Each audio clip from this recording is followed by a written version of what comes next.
আসসালামু আলাইকুম প্রিয় খামারি ভাইরা। আজকে আমি একটি গুরুত্বপূর্ণ আলোচনা নিয়ে আপনাদের সঙ্গে হাজির হয়েছি। আজকের বিষয়টা হচ্ছে আমরা একটি বিষয় নিয়ে সবাই দ্বিধাদ্বন্দ্বের মধ্যে আছি। একটি বিষয় নিয়ে আমরা দ্বিধায় ভুগতেছি কি করব? অনেকেই অনেক ইউটিউবে বলতেছে যে আমরা কয় মাসে মানে গরু লালন পালন করে মোটা তাজা করব? ৮ মাসে নাকি ১ বছরে নাকি ৩ মাসে? তো এই একটি বিষয় নিয়ে আমরা সবাই এখন দ্বিধাদ্বন্দ্বে ভুগতেছি। তো এটা আসলেই একটি দ্বিধাদ্বন্দ্বের বিষয়। কারণ একেকজন আমরা একেকভাবে উপস্থাপন করছি যে কোন ভাবে গরু লালন পালন করলে লাভ বেশি হবে, বেশি সাকসেসফুল হতে পারবো। তো এটা একটা খুব গুরুত্বপূর্ণ একটা বিষয়। গরু কত মাসে লালন পালন করে আমি লাভবান হব? ৩ মাসে, ৮ মাসে নাকি ৬ মাসে নাকি ১ বছরে? তো একেকজন একেক রকমভাবে উপস্থাপনা করছেন, তার লজিক স্থাপন করছেন। আপনাদের বোঝানোর চেষ্টা করছেন। যেমন আমি আপনাদের বোঝানোর চেষ্টা করছি বা আরেকজন বোঝানোর চেষ্টা করছে। কিন্তু আপনাকে বুঝতে হবে মানে লজিক দিয়ে যে আসলে কোনটা ঠিক। কোনটা করলে আমি বেশি লাভবান হব সেটা আপনাকে বুঝতে হবে। যে ৩ মাসে লালন পালন করে গরু মোটা তাজা করলে লাভবান হব নাকি ১ বছরে? তো বন্ধুরা, আমি এই যে যারা বলে ১ বছরে গরু লালন পালন করে মোটা তাজা করলে বেশি লাভবান হওয়া যাবে, বেশি লাভ আসবে, তবে এই বিষয়টার সঙ্গে আমি একমত হতে কখনোই পারছি না। কারণ এই বিষয়টা আমার জন্য হচ্ছে হচ্ছে। তো এই বিষয়টা আমি আপনার কারো সঙ্গে একমত হতে পারছি না যে ১ বছর মেয়াদে গরু লালন পালন করে মোটা তাজা করে ফ্যাটারিং করে লাভবান হব। এই বিষয়টা আমি কখনোই মেনে নিতে পারি না। কারণ আমার মনে হয় ১ বছর অনেক দীর্ঘ সময়।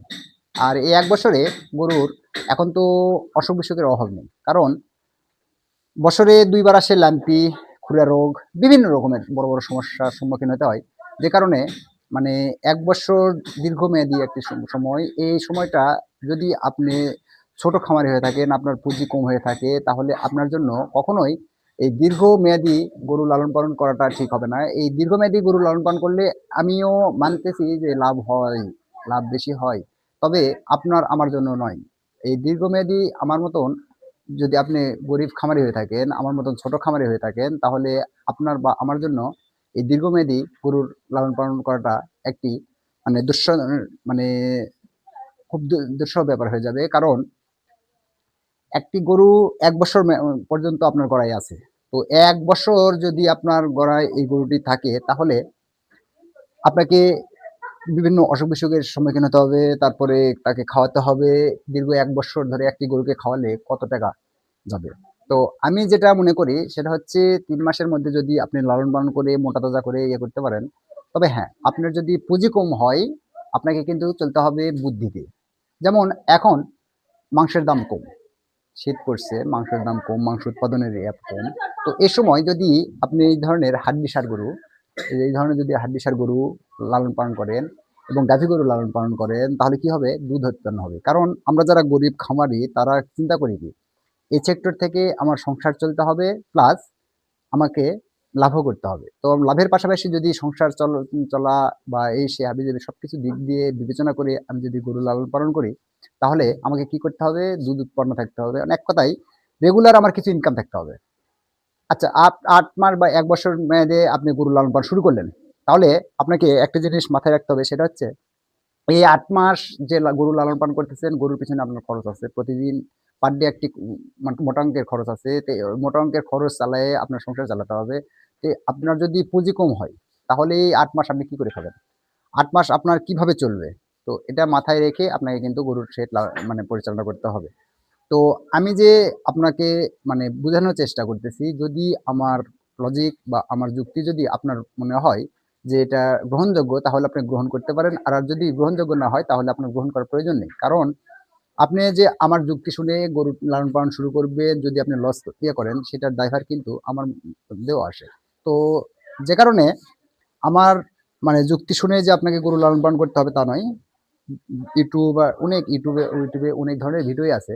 তো আপনারা অনেকেরই ভিডিও দেখেন এই বিষয়টা নিয়ে। যদি এই বিষয়টা নিয়ে আপনার দ্বিধাদ্বন্দ্ব থাকে, তাহলে আপনি অনেকের ভিডিও দেখার পরে আপনি যুক্তিগুলো যুক্তি খণ্ডন করে দেখবেন যে আসলে যুক্তিটা ঠিক কি না। তো আমি যেমন গরু লালন পালন করি কি, আমার দেশাল গাভী আছে, দুধের গাভী আছে। পাশাপাশি আমার ষাঁড় গরু আছে। তো একই সেক্টরে আমি কিন্তু ২-৩ রকমের ইয়ে করি। তারপর আমি কি করতে পারতেছি? এই যে ছোট বাছুর লালন পালন করতে পারতেছি। তো এরকমভাবে যদি আমি লালন পালন করি কি হয়? ১ মাস পর, পর বা ১৫ দিন পর, পর একটি করে বিক্রি করতে পারি। আমার মানে টাকা আসতেছে, আবার আরেকটা কিনতেছি, আবার একটা বেচতেছি। এভাবে কি হয়? আমার টাকাটা রানিং থাকে। প্রতি মাসে আমি গরুর খাবার থেকে শুরু করে মানে আনুষঙ্গিক যে খরচগুলো আমি করতে পারি। তো আমি আপনাদের সঙ্গে যে আলোচনাগুলো করি, আমার ব্যক্তিগত মানে ভাবটা প্রকাশ করি। এটা যে আপনাকে গ্রহণ করতে হবে এরকম নয়। আমি গরুর খামারি। আমি একজন ছোট্ট গরুর খামারি। তো আপনাদের সঙ্গে যে আমার সমস্যাগুলো হয় বা আমি যেগুলো করলে উপকৃত হই সে নিয়ে আমি আলোচনা করি। আপনাদের বোঝানোর চেষ্টা করি।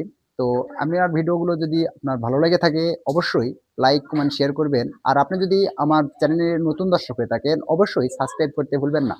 তো বন্ধুরা আজকের মতো আমি এখানে শেষ করছি। আল্লাহ হাফেজ। ধন্যবাদ সবাইকে।